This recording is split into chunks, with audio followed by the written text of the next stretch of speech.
Chemistry, we're embarking on 3 lessons on the subject of stoichiometry.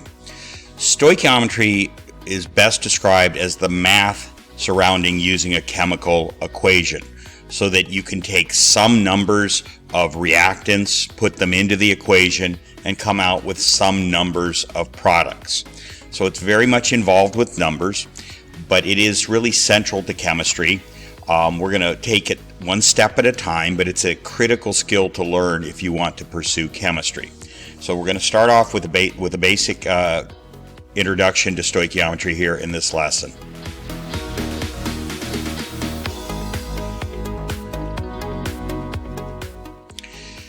So we measure in grams, liters, and molarity. We need to convert to moles. Now let's set aside liters and molarity for right now. We've talked about grams, and we know that we can weigh grams on a scale.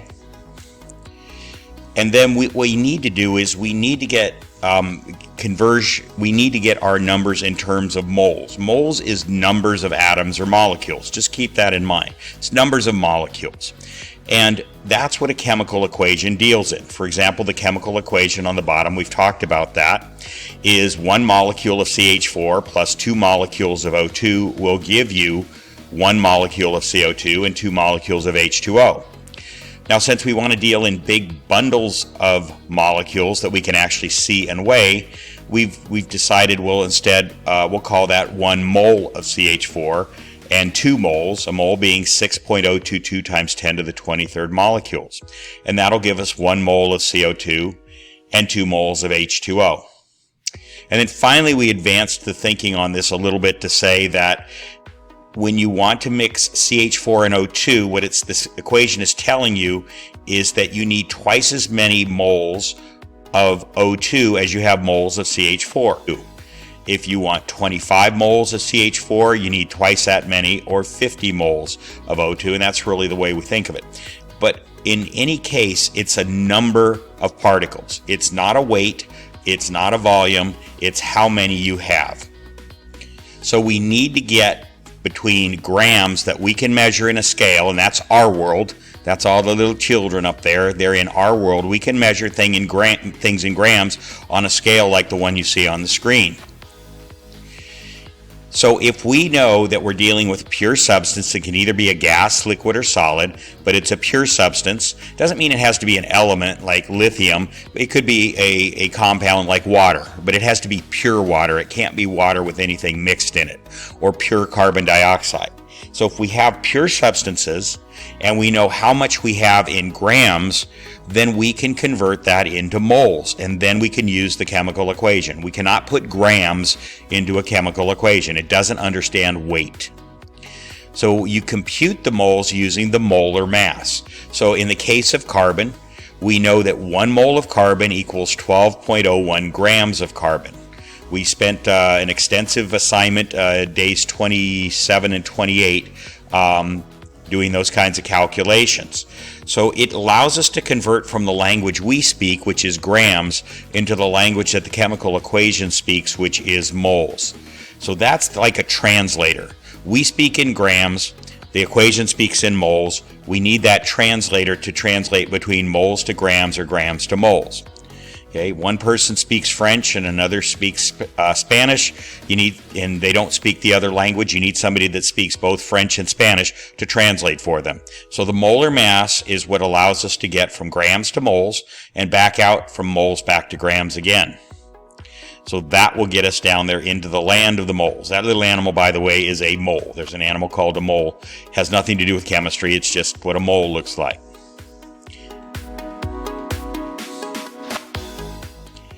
Okay, now we're going to do a simple problem where you have to make a single conversion from moles to moles. So there's the question up on the top, and it says, how many moles of CH4 are required to form 8 moles of H2O? The way we approach these problems is you first want to identify what is the question asking for.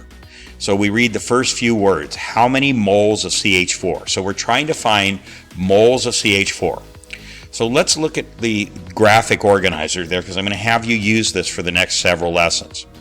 You notice again we have little children up there in our world we measure things in grams on a scale. And so if you have a number of grams, you can put it in the appropriate box. If it's grams of CH4, you put it in the box above CH4 up there in our world. If it's grams of O2, same thing. You put it in our world, the row that says our world, grams, you put it in there. Same for CO2 and H2O. Now, when you have moles, you put it down in the chemical world. That's chemical equations only understand moles, numbers of atoms or molecules. They don't understand grams. So if you have a number of moles, you would put it down there in that boxes inside that blue dashed line.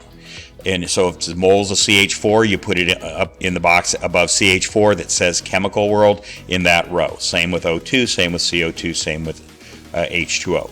So how many moles? Let's represent how many by a question mark. It's what we're trying to find. So you've got 8 boxes there. Which box would you put the question mark in? You're trying to find moles of CH4. So see if you can think about that. And the answer is you would put it down in that box, in the red box there.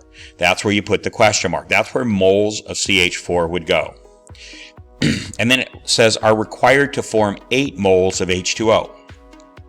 So the known value that you're given is 8 moles of H2O. So where would you put that 8? Which of those other 7 boxes would you put the 8 in? Moles, H2O. So you put it in the moles row,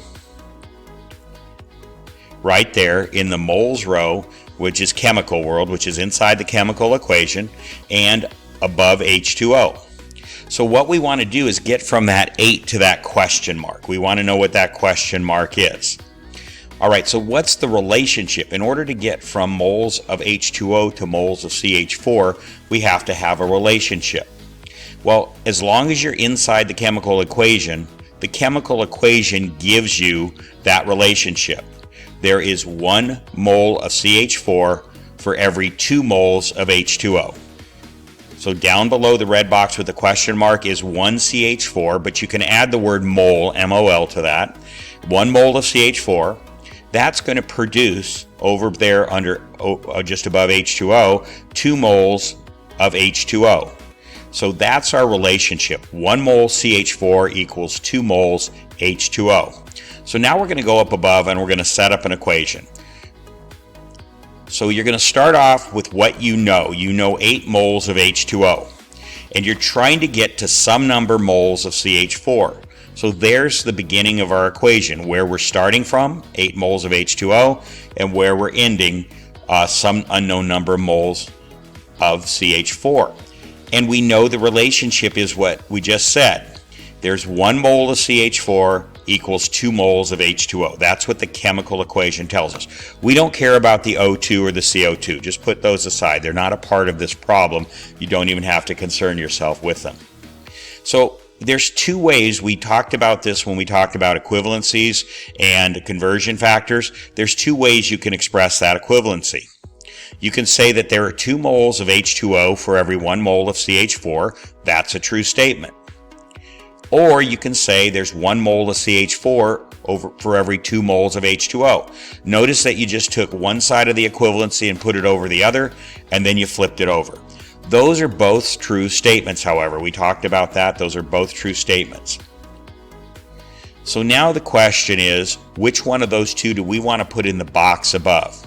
So what do we want? We want to end up with moles of CH4, but we want to get rid of moles of H2O. We're starting with moles of H2O, but we're not interested in having that in our final answer. We're interested in knowing moles of CH4. So see if you can look at those 2 conversion factors there, those 2 ratios, and determine which one is going to go in the box above. Okay, let's go ahead, and did you pick this one? The one on the right? That would be correct. We're going to put that up there. Now, if you don't see why, here's why. We want moles of H2O on the top to cancel with moles of H2O. Now, this is a new concept. You can cancel units of measure and a substance with units of measure and a substance. You can cancel across a time sign. There's a time sign there. You cannot cancel across a division sign, an addition sign, or a subtraction sign. Only across a time sign. The 8 mole H2O is on the top. It doesn't look like a fraction, but if it doesn't look like a fraction, if it looks like it has only one level, like 8 moles of H2O, then it's in the numerator. It is on the top. And you can clearly see that the 2 moles of H2O inside the box is down on the bottom. So you can cancel units of measure just like you cancel numbers in math class. One's on the top, one's on the bottom, or variables in math class, X on the top, X on the bottom, you can cancel them out. You can cancel units of measure the same way. So what we see is we've canceled moles of H2O on the top, moles of H2O on the bottom. The only unit we have left is the one that we want in our final answer. I call that the last man standing because it's the last unit that didn't get canceled, and that's moles of CH4. By setting equations up this way, you know that you set them up properly, that you're going to get the proper answer because everything canceled except the unit that you want in the final answer, in this case, moles of CH4. So now we're ready to do the math. You multiply everything on the top and you divide by everything on the bottom. So it's going to be 8 times 1 divided by 2, and that's going to equal 4. So the answer is 4 moles of CH4. And we're going to go ahead and put that 4 down in our graphic organizer where you see the question mark. The question mark's going to go away. There it goes, and we can put a 4 there. So look at that relationship down there in the chemical equation. We see from the chemical equation we're going to get twice as much water, twice as many moles of H2O as we start off with moles of CH4. 2 H2O, 1 CH4. So if we put in 4 CH4, we're going to get twice that many moles of H2O, which is 8. So it's a 2 to 1, it's called a 2 to 1 relationship. 8 to 4 is a 2 to 1 relationship. And that's the answer to the problem. So you're going to practice a number of these. You didn't need to use in this particular problem or in the ones you're going to do today molar mass or grams. They weren't even a part of this. We'll get into those tomorrow. Right now we're just trying to understand one-step conversions. This was a one-step conversion going from moles to moles. All right, we'll pick it up. We'll do some practice questions and we'll pick this up tomorrow, and that takes care of this lesson. So go ahead, finish this assignment, and keep up with assignments from now on because it's important that you do one day's assignment to understand the next day's assignment.